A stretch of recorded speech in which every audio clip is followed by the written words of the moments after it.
তো নমস্কার বন্ধুরা, আর কিছুক্ষণের মধ্যে আইসিসি মেন্স টি-20 ওয়ার্ল্ড কাপের ফাইনাল ম্যাচে ইন্ডিয়ান ন্যাশনাল ক্রিকেট টিম এবং নিউজিল্যান্ড ন্যাশনাল ক্রিকেট টিম মুখোমুখি হতে যাচ্ছে। তো বন্ধুরা, চলুন জেনে নেওয়া যাক এই ম্যাচে ভারতের জন্য কোন দুইজন খেলোয়াড় সবচেয়ে বড় মাথা ব্যথা হয়ে উঠেছেন এবং ভারতের সামনে কোন বড় বিপদের ঘণ্টা বাজছে। এছাড়া এই দুই দলের মধ্যে কার পাল্লা ভারী এবং এই ম্যাচটি আপনারা কোথায় দেখতে পারবেন। তো বন্ধুরা, এখনও পর্যন্ত যদি আমাদের এই ভিডিওটিতে লাইক না করে থাকেন তাহলে অবশ্যই ভিডিওটি শুরু থেকে শেষ অবধি দেখবেন আর ভিডিওটিতে লাইক করবেন আর কমেন্ট করে আপনার মতামত অবশ্যই জানাতে ভুলবেন না। আর চ্যানেলে নতুন হয়ে থাকলে অবশ্যই চ্যানেলটিকে সাবস্ক্রাইব করুন। আর আপনার মতো আপনাদের বন্ধুরা এই ভিডিওটি দেখতে চান, তাই তাদের জন্য ভিডিওটি শেয়ার করে দিতে ভুলবেন না। আর আপনি যদি অবশ্যই আগে থেকে আমাদের সাবস্ক্রাইব করে থাকেন বা আমাদের চ্যানেলের সদস্য হয়ে থাকেন তাহলে আপনাকে অবশ্যই অসংখ্য ধন্যবাদ। তো চলুন বন্ধুরা, ভিডিওটি শুরু করা যাক। হ্যাঁ বন্ধুরা, প্রথমে যদি দুই দলের হেড টু হেড রেকর্ডের কথা বলি তাহলে দুই দলের মধ্যে মোট 25টি ম্যাচ হয়েছে। এর মধ্যে 14টি ম্যাচ জিতেছে ভারত আর 10টি ম্যাচ জিতেছে নিউজিল্যান্ড। সেই হিসেবে পরিসংখ্যান অনুযায়ী ভারতের পাল্লায় ভারী। কিন্তু বন্ধুরা, নিউজিল্যান্ড দল তাদের আগের ম্যাচটি দারুণভাবে জিতে এসেছে। অন্যদিকে ভারত তাদের ম্যাচটি মাত্র 7 রানে জিতেছে। ভারতের ব্যাটিং মোটামুটি ভালো থাকলেও দুইজন খেলোয়াড় একেবারে খারাপ পারফরম্যান্স করছেন, অথচ তারা দুইজনে তাদের ক্ষেত্রে টি-20 র্যাঙ্কিংয়ে নাম্বার 1। প্রথমজন হলেন অভিষেক শর্মা। তার ব্যাট এখনও পর্যন্ত পুরোপুরি শান্ত রয়েছে, তাই বন্ধুরা তার কাছে এটি শেষ সুযোগ রয়েছে।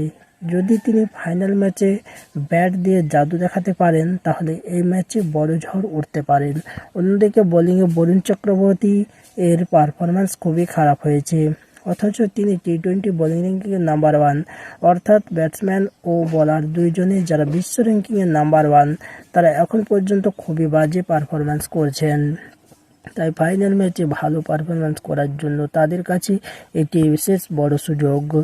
এই ম্যাচে ভারতের সম্ভাব্য প্লেইং 11 হতে পারে সঞ্জু স্যামসন, অভিষেক শর্মা, ঈশান কিষান, সূর্যকুমার যাদব, হার্দিক পান্ডিয়া, তিলক ভার্মা, শিবম দুবে, অক্ষর প্যাটেল, জসপ্রীত বুমরা, অর্শদীপ সিং এবং বরুণ চক্রবর্তী।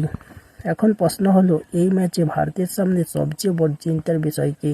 বন্ধুরা, এই বিশ্বকাপে ভারত এখনো পর্যন্ত মাত্র 2টি ম্যাচ হেরেছে। আর আপনারা নিশ্চয়ই 2023 সালে বিশ্বকাপের কথা মনে করতে পারেন, যখন অস্ট্রেলিয়া ন্যাশনাল টিম ভারতকে এই একই মাঠে হারিয়েছিল। এছাড়াও এই বছর south African national cricket team এর কাছেও ভারত এই একই স্টেডিয়ামে তাদের একমাত্র টি-20 ম্যাচটি হেরেছে। তাই আবারও এই মাঠে ম্যাচ হতে চলেছে। অনেক ভারতীয় সমর্থক এই মাঠকে অভিশপ্ত মাঠ বলেও মনে করেন, কারণ এই নরেন্দ্র মোদী স্টেডিয়াম এ বড় বড় ম্যাচে ভারতের দল অনেক সময় বড় ধাক্কা খেয়েছে। তাই এবার ভারত চাইবে এই ম্যাচ জিতে সেই ইতিহাস বদলাতে এবং টানা দ্বিতীয়বার টি-20 বিশ্বকাপ জিততে।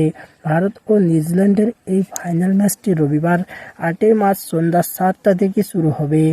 এই ম্যাচটি আপনারা টিভিতে স্টার স্পোর্ট দেখতে পারবেন এবং মোবাইলে জিও স্টার অ্যাপও দেখতে পারবেন।